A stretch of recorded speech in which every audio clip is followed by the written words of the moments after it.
What's up? Good morning. Happy Monday. We are on day 9 of this Shredded by 40 transformation challenge I'm doing for myself to be the best, the strongest, the fittest, the healthiest I've been, entering into my 4th decade of life.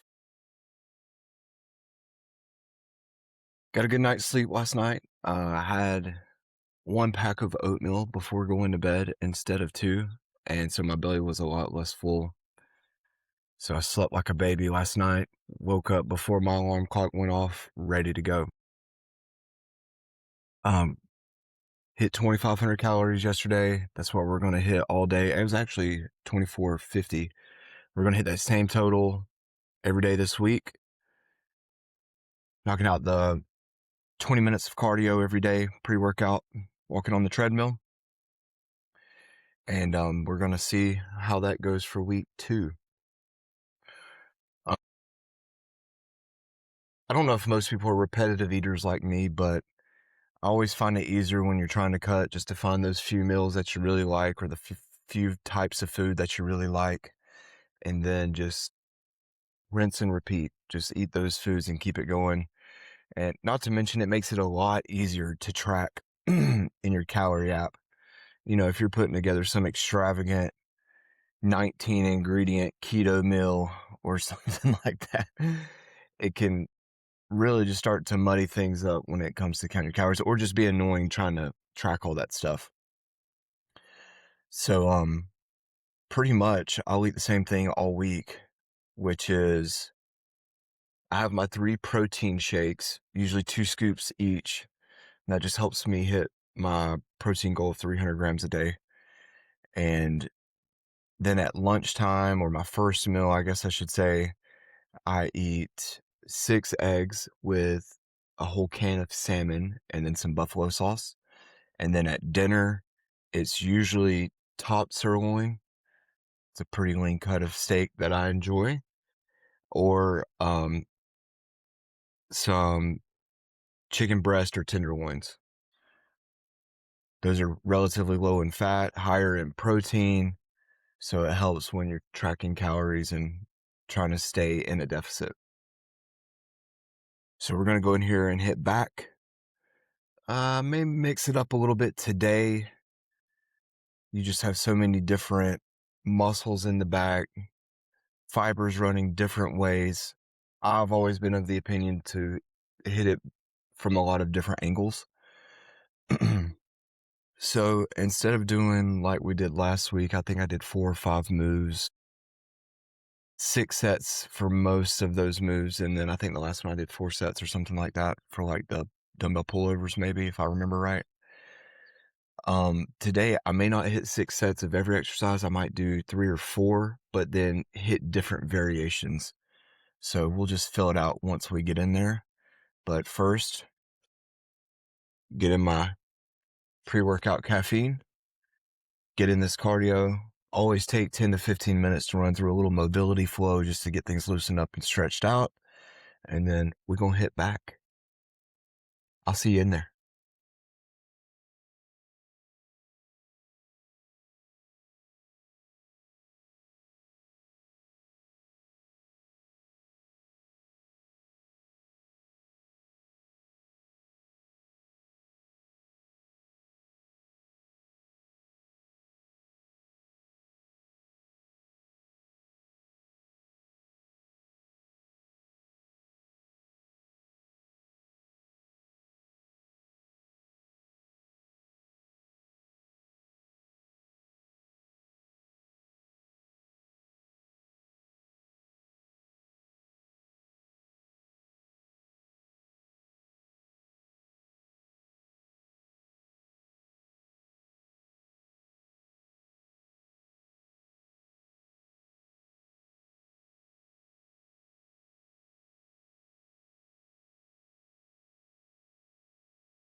All right, that workout done.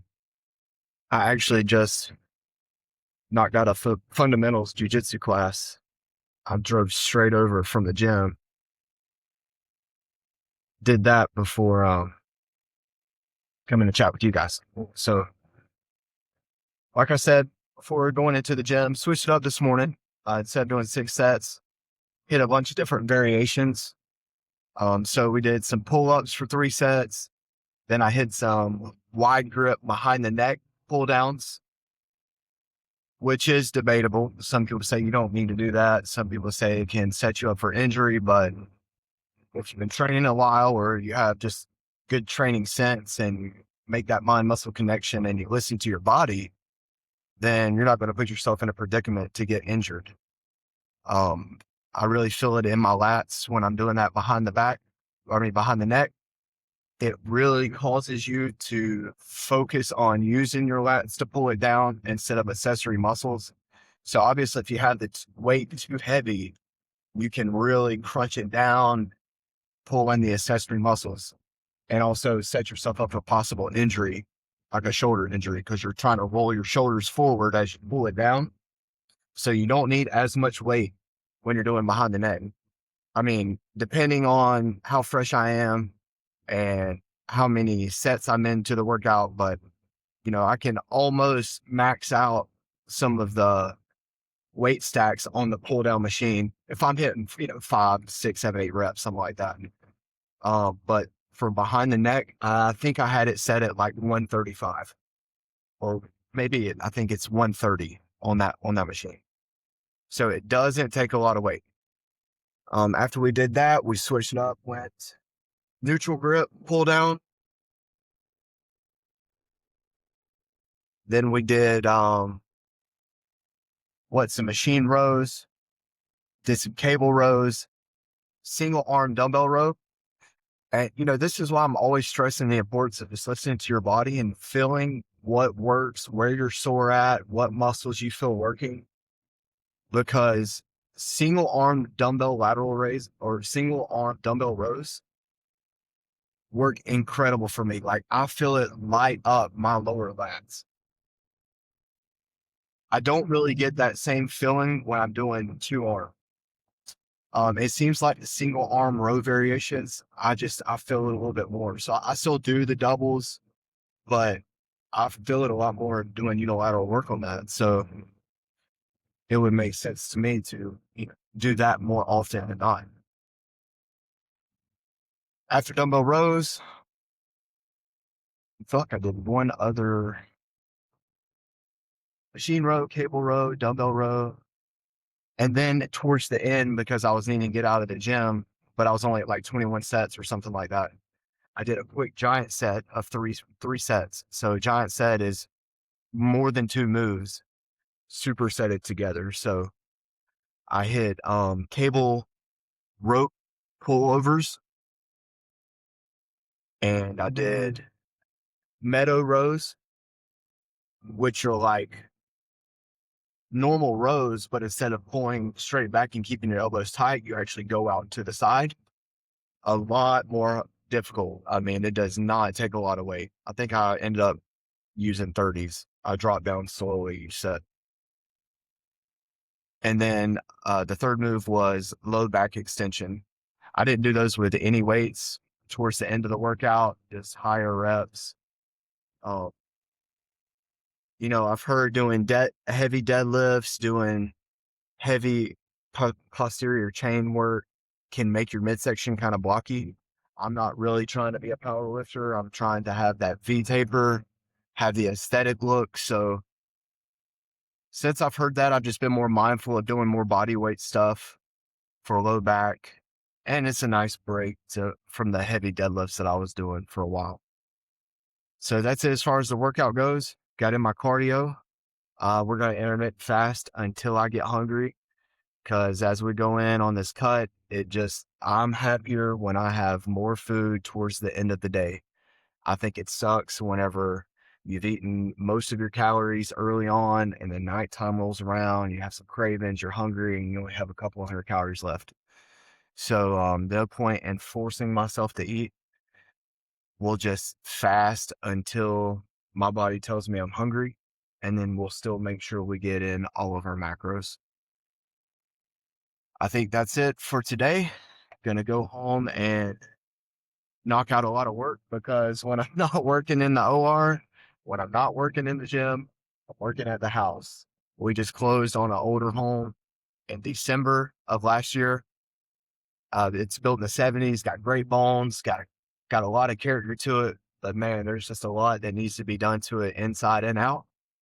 So every day there's something on my list I'm trying to get knocked out. No days off, but that's the life of a husband and a dad of four. Happy wife, happy life. So that's what we're going to go work on today. Appreciate you guys following along. Please leave some comments. Let me know where you're at in your training journey. Let me know what you're hitting today. What's your cardio routine? Are you in a cut? Are you bulking? Or are you just floating through life, just existing? I don't know. If you guys connect with me, I'd love to chat with you. We'll see you tomorrow.